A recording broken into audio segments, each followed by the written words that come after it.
In the early 2000s, I was working as a decision analysis consultant at PricewaterhouseCoopers in Sydney, Australia. And at the time, I was evaluating whether or not to do my PhD at Columbia University or the University of Sydney in Australia, which is where I lived. And I had a number of criteria. I had assessed time to degree, stipend, distance from family, getting a DA job afterwards as important objectives for me. And after assessing my own preferences and the uncertainties that I perceived, there was no way that Columbia was a good choice. The University of Sydney was closer, paid better,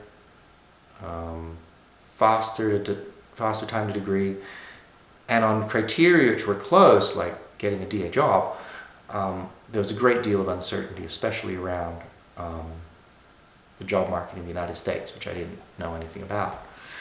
So my analysis recommended very easily that I should go to the University of Sydney. Yet in my heart, I really wanted to go to Columbia. I just wanted to go there. So I reflected, and I added an additional parameter, additional objective, which I called the ooh factor. I wanted people to go ooh when I told them where I went. And at first, this factor didn't seem to do very much. The weighting was really strong in favor of the University of Sydney. So I ramped it up, right? It was more and more important to me. It was the only thing which was favoring Columbia. I had to turn it up to 50 to 60 times more valuable than any other criteria for Columbia to be a viable choice. So I became aware of my own preferences, and this awareness led to some really strange kind of feelings for me. On the one hand, I'm quite religious. So, and my religion, Christianity, says that pride is sinful, right? It's bad.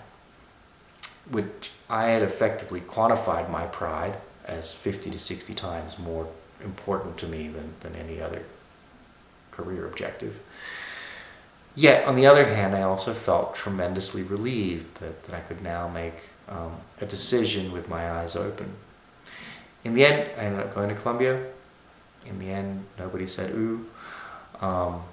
Yet, I still find that self-reflection and self-awareness are a really valuable part of the DA toolkit. They've been valuable, served me well when I was in consulting, now that I'm an academic again and teaching, and in other personal decisions that I've made. All right, thanks.